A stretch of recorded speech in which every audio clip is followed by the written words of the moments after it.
The problem is the humans behind that are driving the wheel of this AI. What do they actually want? For example, if I am somebody that wants to dominate the world of AI, I'll throw away everything, every rules that would have slowed my dominance. Yes. So in the process of throwing that away, a lot of things can happen. Yeah.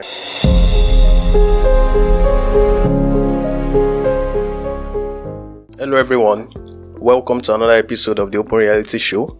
This is a podcast that is brought to you by the Deeper Life Campus Fellowship, Gidan Kwano chapter of the Federal University of Technology.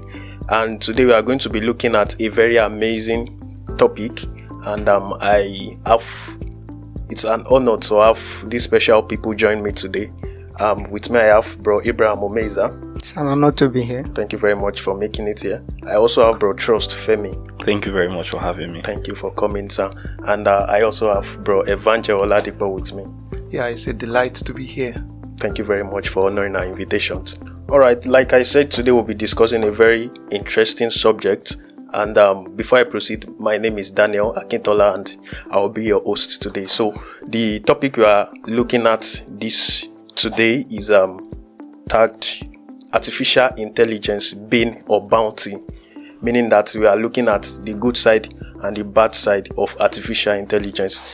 This is important and it's coming up now because we have several things going on about AI. I believe you all know that. Even our viewers know that. Some are afraid that AI is going to take their jobs. In fact, some said AI has already taken over their jobs. And some are afraid that AI will go out of hand to the point that maybe AI will start thinking on their own. AI will become smarter than the person that created it and all of that. So there are different things and also there are good sides to it because thank God we are students, mostly students, and I have a graduate with me, so that's why I have to acknowledge that. So as students, naturally, or how do I put it, academically, AI has actually helped us a lot. It's very hard for you to see a student without ChatGPT or any other AI, DeepSeek and others. So it's very important for us to weigh both sides of the AI, and it's no longer a fiction. It's actually, we have AIs on our phones, we have them on our PCs, we have them everywhere, we have them smart TVs and all of that as AI integrated into them. So today I will be asking you some questions which I would like you to answer to the best of your knowledge or ability. So Bro Abraham, I would like you to open the conversation, and I would like you to talk about AI. What is artificial intelligence? Okay, once again, thank you very much for having me here today. It's an honor being here. AI, artificial intelligence, simply put, is the ability of a machine to mimic human intelligence, talk about human reasoning, problem solving, and even creativity. Artificial intelligence has come to stay. It's an important field and it has already defined our own generation. When you are talking of AI, it's very important to us as a student and those of us that stays in the student community, because here we are here to shape the future and AI is already the future. It's important that while we are in the campus, we grasp the meaning and the importance of AI, key into it, and as I said, it's the future, and it's important that each and every one of us as students or whatever we are doing to try and integrate AI into our everyday activities. All right, thank you very much. I think I got something. You said AI has come to stay. So whether we like it or not, there are many viewers out there who say, "Oh, AI is spoiling the Gen Zs, for example, and all of that." So, but like you said, and you rightly established that AI has come to stay.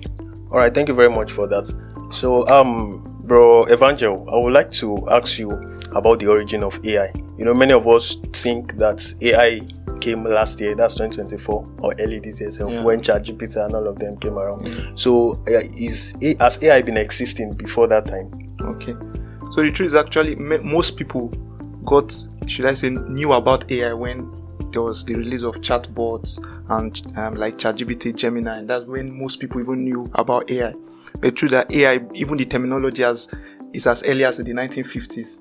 You get, so AI is actually powered many systems even before chatbots. You notice you have a search engine like Google. And how we have AI behind those systems that actually help you to search. Like if you see somebody searching for something, maybe in Nigeria now, is getting a different result for somebody. These things are AI. YouTube, your recommendation system. You watch a video now, and a video similar to that video is recommended to you is AI. So those things are actually AI. But most people did not know about that. So they just think this is just your normal computer programs. But these programs are actually learning from users' interaction with them. So just that your chatbot now makes it easy, like for you to just interact with this system. You ask a question and they give you the response. It's actually a niche of AI called large language model. So that's what most people, should I say, that is the entry phase for most people into artificial intelligence system, but it's quite broader than that. Yeah, so I agree with what you just said about AI being in existence for like decades now. The conversation has been heard for like early 1950s, as you have said. But like there were so many limitations that were limiting them then. GPUs that we have now, they didn't have it then. So got to the point where they just shoved it aside.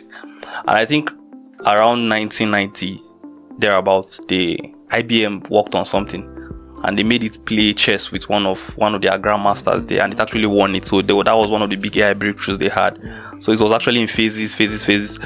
As you said, to search engines, our social media, AI has been incorporated into so many of them. Like even games. Exactly. Games, yeah. So and up until 2020, generative AI now came up, chatbots, all those things now. So people now thought that AI just came in when they started interacting with it at 20, but it has actually been for a very long time. I actually agree with you on that. Yeah, it's true.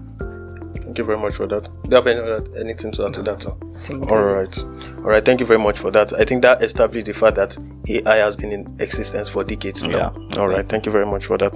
So now, Bro Ibrahim, I would like you to talk about artificial intelligence in the sense that I believe we have many types or kinds of artificial intelligence. The one that many of us are used to is this chatbots and all of that. So are there other types of AIs? Of course, there are. When you're talking of artificial intelligence and chatbots, as he just said, it has been around for a while, but because it has not been able to get into individual hands, that is why it has been something of the subconscious. But actually, chatbots' ability to interact with it make it very, very popular, and it's still the prevalent way of accessing AI today. But then there are still other ways of interacting with AI. There are AIs we call agentic AI. Those ones they come with let's assume you are using a Siri. You have Siri that can help you to control your devices at home or even at work, and you have a lot. Some can even help you you can even instruct some, give them access to your stock or whatever, and they at a specific interval they help you to do something. These ones are what we call agentic AIs. Well, meaning AI can help me analyze charts. Of course. For example, now I am a trader and I have a chart. There are AIs already that they monitor the market, and when they see that the market is favorable to you, you set the benchmark where you define what is favorable to you. Okay. Once the market crosses that threshold, it sells your stock. Or if you want to buy, it helps you to buy your stocks, things like that. It's already on the market, especially for those that does stock trading. Stock trading. Wow, that's nice. Although I still like the fact that the human aspect cannot be totally removed, because, like you said, I have to divine when it should do this and that. Okay, that's very good. Thank you very much for that. Going forward, I would like you to ask you more questions. Of course, I have a lot of questions for you. So, talking about the ethicality of AI, that's the morality. You know, there are people that have different beliefs about AI. That AI is not something that we should just accept like that. Like, we don't know where it's coming from and all of that. And some believe that AI does not follow the human principles, like the way we do things and all of that. So I would just like to ask you this, Bro Trust. Can AI be truly ethical, or will it always reflect the biases of its creators? Okay. I hope you understand that question. Yeah, I think I get you. Okay. So you're asking if AI can like the morality of AI, and how ethical it is. Yes. Okay, me, my own opinion, I'll always say that for every technology that's come, every new technology that's come at every point in time, people have always fought against it at one point.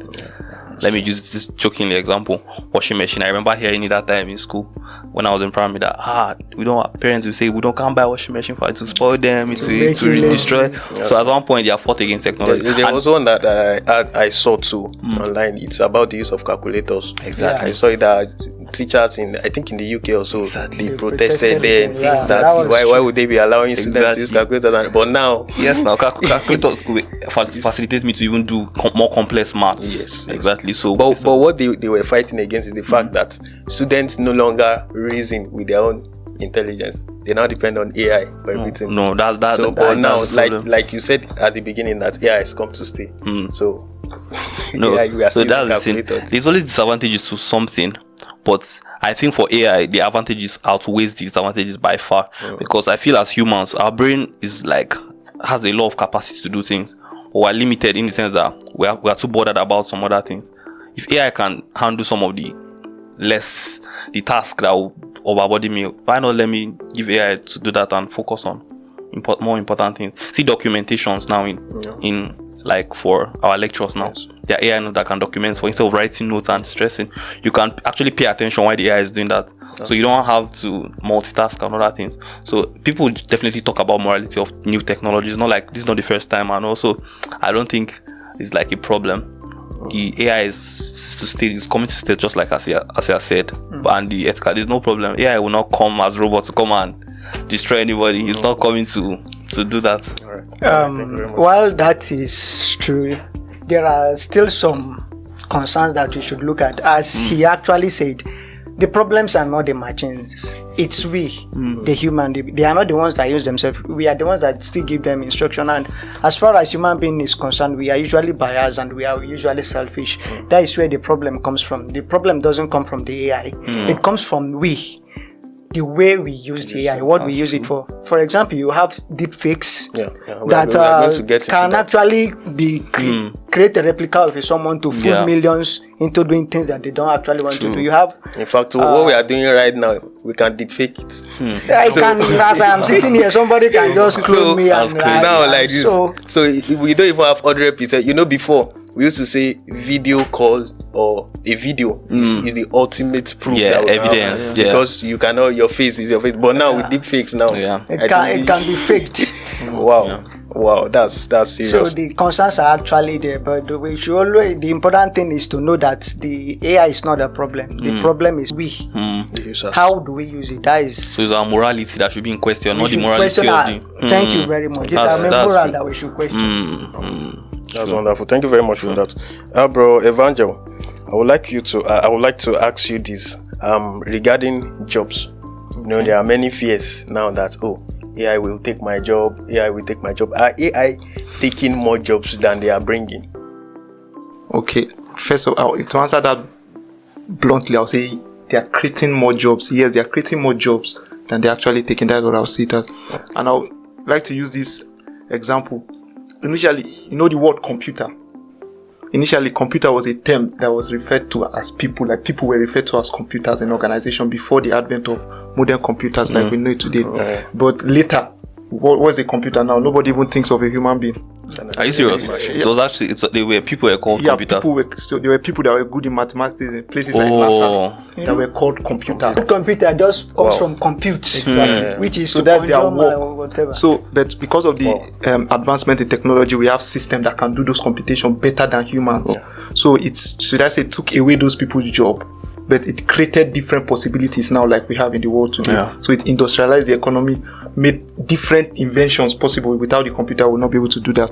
So the same thing today, we have AI systems that can do some basic things that, just like the work of maybe a junior level programmer just to write code. Maybe somebody thinks of an idea, okay, you implement it in this code. Okay, some AI systems can do that very well. But what does that do? It takes away that person's job seemingly, but it creates different possibilities now that, okay, that person now can say, okay, I want to create a business and just create a landing page and monetize this business. I don't have to pay a developer.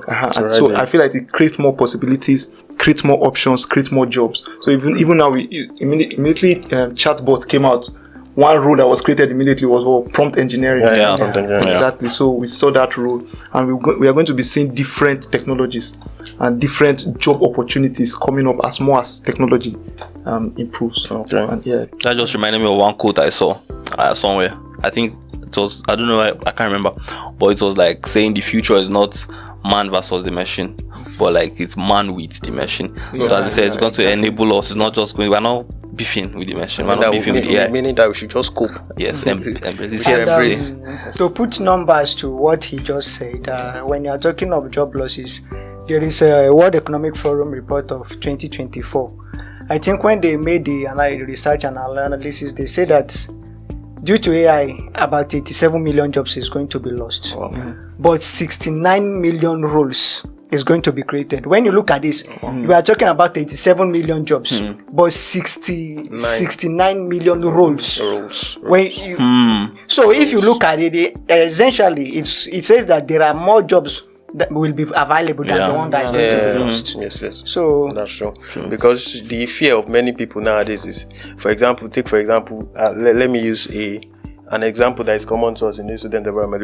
We have many students who does things like graphic design and all of that. But now AI can do graphics for you. It's just a matter of prompting, and even the prompt engineering, AI can still do that for you. You can just give a prompt that is not very good, then tell the AI to act as a professional prompt engineer. So what do you have to say about that? Because to me, graphic designers now. Okay. So what I would say to that is that I think what AI is helping us do is actually to focus on maybe real problems. Now, a graphic designer most time would define himself by the ability to just create graphics. Now, but since AI can do that, now a graphic designer now may have to pivot and learn other skills in terms of maybe marketing himself, creating engagement for maybe a brand that is working with, so that brand can gain visibility online. So he may not just need the skill particularly of just graphic design. He has to go beyond that and try to actually create value. So that's what I think AI is actually going to do. I think that relates to what we said about roles. Exactly. So now somebody that's just a graphic designer may not just be a graphic designer again, may actually How to market, help you to market, social media marketing, how colors, how people react to certain things, how brand identity, those kind of things. So you may not just say I can design graphics, because anybody can go and pull up any graphic. So it's like, how does your own stand out? All right, thank you very much for those wonderful answers. I believe we have been able to establish the fact that AI is not necessarily taking over our job. We just have to adapt and cope with AI. So my next question goes to Bro Abraham. I would like to ask you, will you advise we totally rely on AIs, and are AIs 100% reliable? absolutely not. AI is a system made by man. No system is 100% perfect. And the most important aspect we should know is that we are the ones. AI totally relies on data. We trains it with data. So it's very possible for it to be biased. Even if you look at your ChatGPT down there, you will see ChatGPT is liable to make mistake. Please verify. They actually know and underscore that it's not 100% accurate. As I said, no system is 100% accurate. This is because its accuracy depends on the amount of data available to it while it's being trained. And intentionally or unintentionally, the data are not always complete. It's either it's biased towards one side. One critical example is it has been established that in facial recognition, artificial intelligence systems has a tendency of 10 to 100 times in misrepresenting or identifying people of color than white. Wow. And it's not necessarily intentional for the people that design the systems. It's just that the data that is being fed into the system when it's being used to train the system is not proportionate. Okay, so AI is not racist. It's not proportionate. So we cannot rely on it 100%. But we should just know that it's good. We can always strive to make it better, and it's definitely going to get better. All right, bro. Evangel, do you have anything to say? As a final year student, I can relate to this as a final year student when doing my project. Sure. And maybe you, especially literature review section, you ask AI to help you draft something, and you begin to see it refer to journals and articles that never existed before. But a friend of mine was telling me that one of his friends had issue with the supervisor because of that. Because he referenced someone, and the person is a professor of this school in another department. Okay. So his own supervisor, when he was going through his work, he saw the name of the person and he happens to know the person. other man. So he now reached out to him that, oh, did you publish this? So the man said, no, that was not what he published. Exactly. So from there, the guy had issue. Exactly. So the guy have to start all over again. So I think that's one of the disadvantages of AI. But we can say, now I'm even imagining, I was talking with Trust one day, I was like, imagine people doing project without AI. I remember. So like, it's almost like 2 to 3 years ago, I'm just imagining if I'm to do all the right things and everything by myself. But now we have AI systems. So I'm actually relying on AI to some extent, but with the consciousness that it can definitely make mistakes. So I think that is the attitude we should have towards importantly, AI. we should always scrutinize what they generate for us. It's important because there is what we call AI hallucination, where it confidently gives you something that doesn't even exist, as I have mentioned. So that is where our own critical thinking comes in, and that is what AI can never have. That mind. I've also heard people like feeding AI important data, and that's very like wrong. Your credit card details, your bank accounts, and all the things. It's not actually appropriate for you to like feed those accounts. It's not as reliable as that.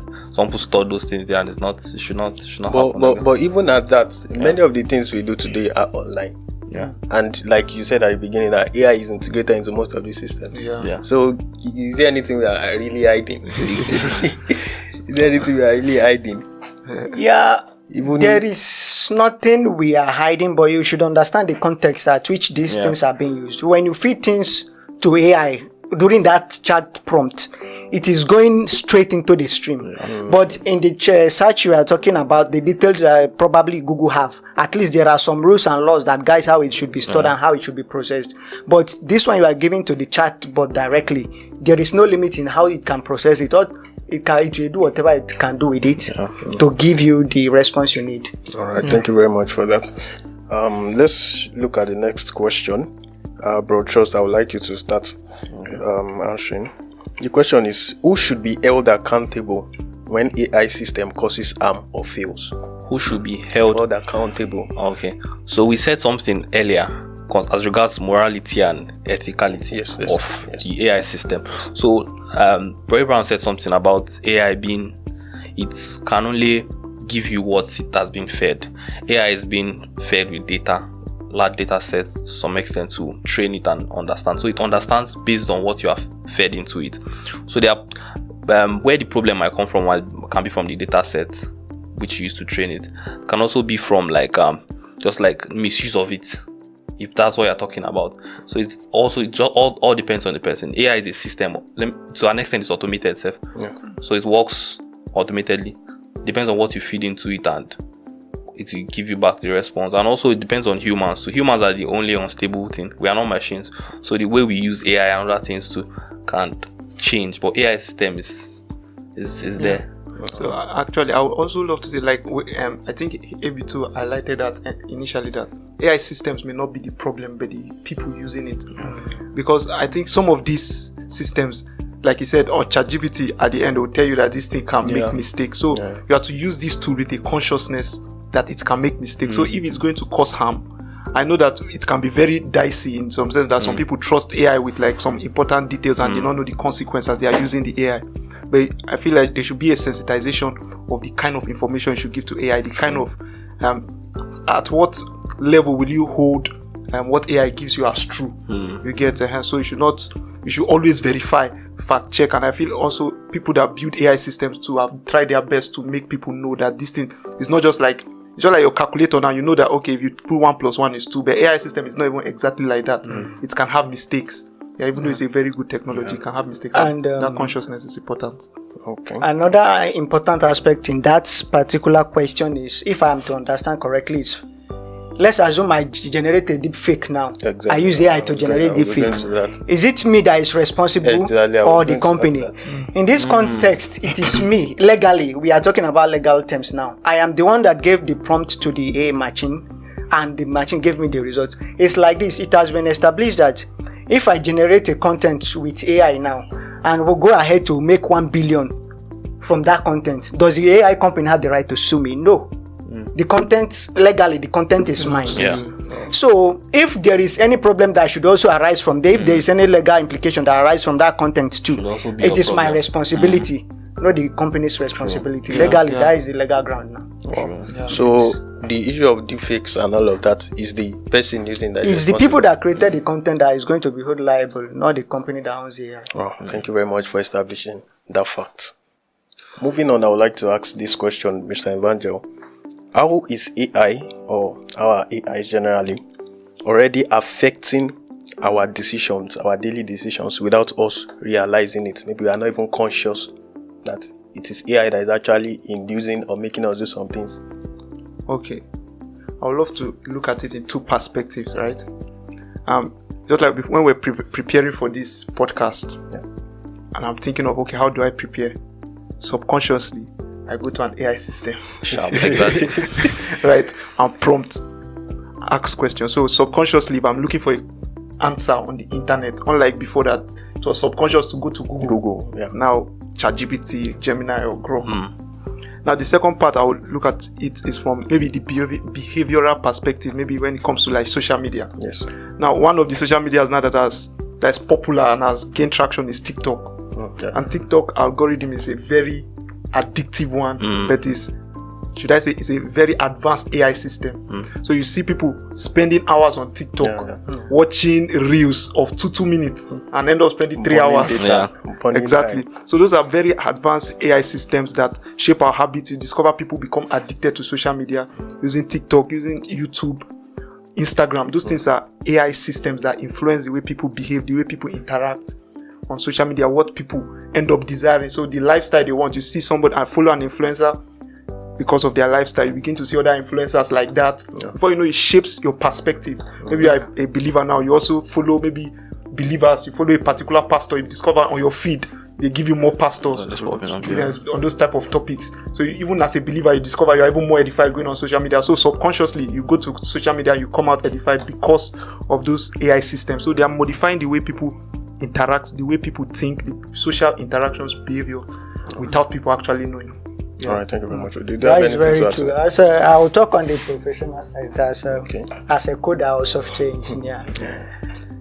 Before, if I have any new feature to add to a system or a software, I'll first of all have to sit down and probably go and watch video. As I said, you go to YouTube, look at what you can use to implement this feature. You look at documentation, you do a lot of that.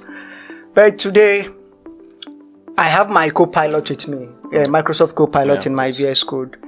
First of all, I don't go to anywhere. I don't go to my browser. I don't go to YouTube. I go to my Microsoft Copilot. Okay, this is the feature I want to. This is the feature I want to add. This and this and this and this are the steps I think I need to take. What do you think about it? Even before I start coding, we interact on that. It gives me. It even gives me a sample of what I should do. Then I now scrutinize what it gives me. If it aligns with what I am to do, I implement and I test and I make modification as needed. So even in my own work, I do not approach work the way I used to approach it. Now, I don't have to look for the videos. I don't have to look for the documentations. I don't have to go to some of those sites. I speak with this guy. I use it, permit me to call it guy. We interact together. I scrutinize what he says, look at the sense in it, scrutinize what I say, and then we come out with a feature that is. I think it's just like the Grok AI too. It's integrated into X. Exactly. Yeah. You don't even need to leave X. Anything you can tag Grok in your Everybody's chat asking and things. everything. Yeah, Everybody's that's asking actually things on wonderful. that. That's wonderful. Going forward, bro, Abraham, you still answer this question for us. Is the fear of AI taking over the world a real concern or just a scientific hype? That is an important question, and it's a discussion that have been going on even amongst the professionals in the field of AI, where you have one of the pioneers even had to pull out of the work so that he can have a free consciousness to speak. Wow. But the important thing from what everybody has been highlighting, as I said earlier in the beginning, is that the problem is not the AI. The problem is us. Exactly. Human being. You talk about the desire for dominance. You talk about our pride and all that. That is the problem. The machine does not have a want. So we don't know of the future, but for now, AI does not have want, and most of what we are fearing should actually stem from want, desire, emotion. Machine doesn't have that. Yeah. The problem is the humans behind that are driving the wheel of this AI. What do they actually want?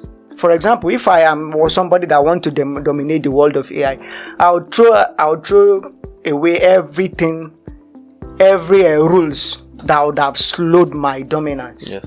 So in the process of throwing that away, a lot of things can happen. Yeah.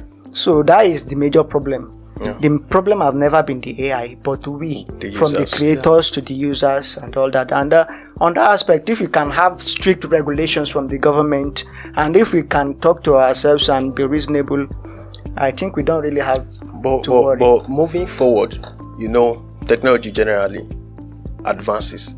Yeah. And even AI has been advancing, and I know with time. Yeah. There was a time that AGI was trending, artificial general intelligence, whereby AI can be conscious and all of that. Yeah. So, looking forward, let's look beyond now. Now you said it's based on humans, everything and all of that. But looking at AGI, if AGI becomes a possibility in the future or in the nearest future, will that not be as if AI is taking over? Well, if you understand the concept of artificial general intelligence and you talk about the emotions, as I've said, they are a bit different. Artificial general intelligence, if not abused, does not necessarily mean an end to human or a threat to humanity.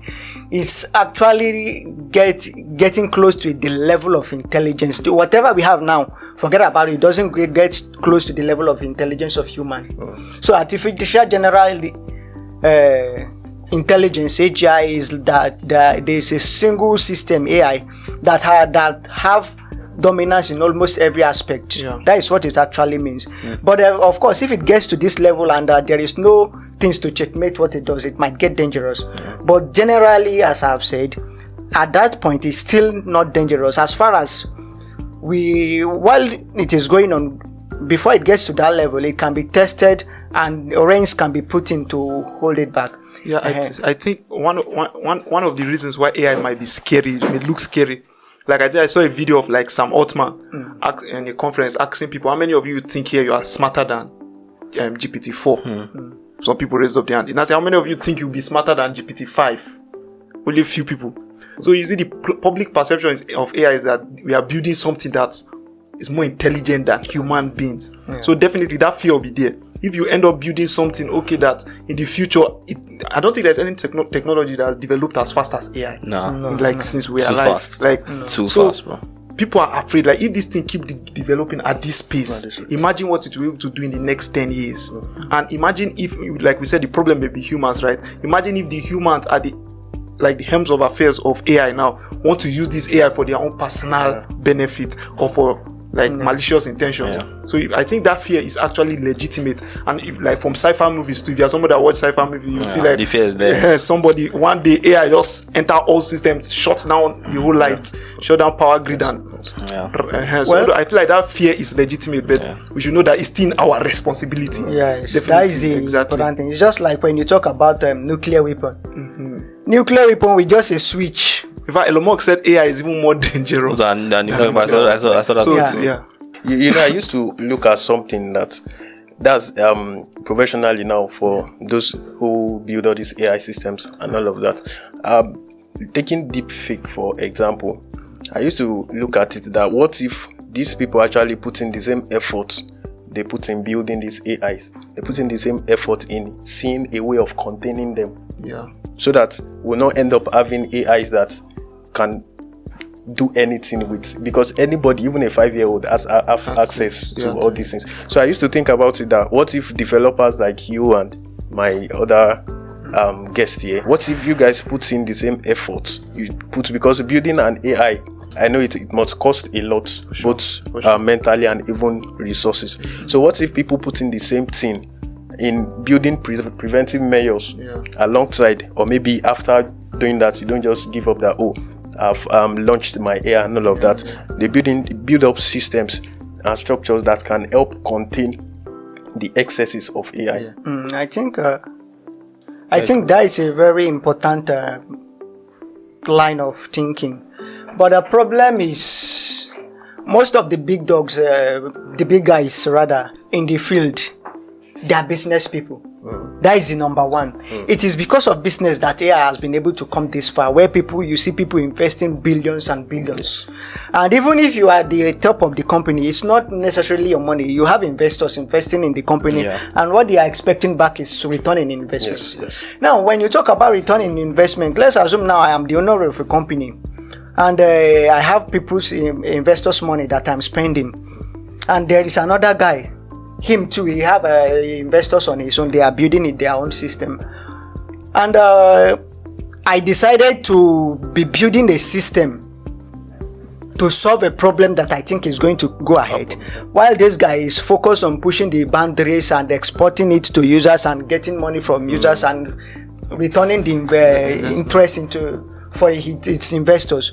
So we must understand that these guys, the number one thing they are in business for is money. Of course, we know that the humanity aspect has to come in. The important thing is governments have to come up and create sustainable rules that will checkmate what these guys are doing. But if you are waiting for the guys that are collecting investors' money to be spending on things that is limiting them, while another person can decide not to do that and make more. So it's mostly on the side of the government and the side of the masses to checkmate what these industrial players are doing. So I think from what you just said, to just like what he said, to add to what he said, you said there should be a way like developers or AI guys should checkmate and keep boundaries and everything. I think in subsequent times that may happening. Like if you check out, there are words that are struck out. There's some words that once they see in your sentence, they will let you know that, oh, this is foul, this can't give you this. Although people still find tricks definitely. But like with time, we are getting there. And just like what he said, so we need governing bodies. When it comes to engineering, we have bodies. We have in Nigeria, abroad, we have IEEE, you have NASA. When it comes to space, AI bodies should be put in place. Governing bodies that will to give protocols and all that things. See, there's an example of that on X. Like if somebody maybe generates a video and fake news, you can see community notes, exactly, something like that. I think something like that. That's a very wonderful one. All right, we are gradually coming to the end of the discussion, and I would like to ask this one last question. We have been talking about, let me say, mostly the bad sides of AI in the last two questions. So I would like to ask this question. I will just throw it out. Anybody can answer. How has AI been of importance to us in fields such as health, such as the economic sector of a nation, government, and even education? I know we talked about the ChatGPT aspects, but let's talk about health, let's talk about finance. How has AI been of benefit and of importance to us, and even spiritually as Christians? So AI is very paramount in different sectors. Coming from the academic sector, because most of us are students here. If you can recall how we use past questions, get past questions and send them to AI and they answer it in less than a minute and all those things. So that's very paramount. Our researches and all those things has been easier. We are doing our project currently. Everything has been easier. Recommendations of research papers come from AI, and it has been easier. Also in judicial sector, there's something that a recent development that came up that really struck me was a former computer engineering student in our department. I think graduated 2 years ago, Peter Benshima. So he worked on he and his team, they worked on Judic AI. That's an AI system that records or documents court proceedings and all. So instead of a person manually just recording or writing it, and it documents these things within a matter of minutes as you are speaking. It was trained with over 2,000 hours of Nigerian accent court proceedings, so that it will be very perfect, and it has been doing well. And so you see in different sectors, religious wise, Bible theology, we have theological AI, Kumi AI. If you have scriptural this thing. You just go there, and so it has different areas, and this is just the beginning. AI is coming to do a lot of good and wonderful things in different sectors. Yeah, like even in my project, all we're working on is a humanoid system, something that will be like a physical robot in my department, where students that can just come, maybe a new student, and ask about the department, what courses are we offering as a 100-level student, where is the level advisor's office for registration. So even my final year project. And this is your current project? That's what my final year project is working on. Interesting. So we're already leveraging AI. Yeah, that's wonderful. I would like to ask you some questions. you see behind the scene.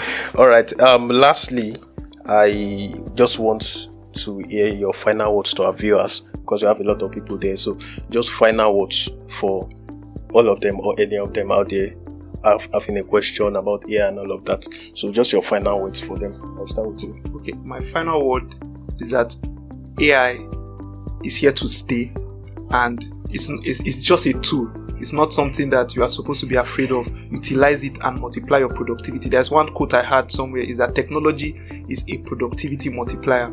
So anything that can multiply your productivity, please hop on it, and AI is one of those things, and one of those things that you have to hop on. Yeah.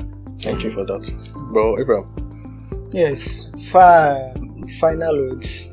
AI is neither Bane nor bounty. It totally depends on how you use it. But still speaking to us as students, it's important that we still use our critical thinking, our intelligence. There is a reason it's called artificial intelligence, and we too are supposed to keep our intelligence. It's not something we should delegate to AI. We should still, as much as we use them as tools, we should still try to use our critical thinking, scrutinize what they are giving you. Don't just take in, garbage out. No, scrutinize what they give you. Use it intelligently, and it will definitely be a multiplier for you, as you have actually said. All right, thank you very much. Mr. Trust. Okay, so I would just like to recall the quote I said earlier. The future is man. It's not man versus the machine. It's man with the machine. So instead of seeing AI as like something you need to be in competition with, you need to fight with, you need to, it's taking your job, you just need to embrace it as soon as possible. People that fought the advent of computers and all, many of them got lost and they could not find their track back. So this is the early stage. So just embrace it and you can do great things with it. All right, thank you very much for that. I believe this podcast, this session we have been able to establish the fact that AI is not replacing humans, and also that we should embrace AI so that we will not be left behind. All right, thank you very much, Mr. Evangel, for joining me on the show today. Thank you very much, Abraham. Trust, thank you very much. Thank you for having me. To our viewers, please do well to like, subscribe, and also share with your friends. Thank you very much for staying with us to the end of the video. This is not a deep-faked video, this is real. So I implore you to share with your friends, to like and to subscribe to this channel as we bring more content like this your way. Thank you very much. See you next time.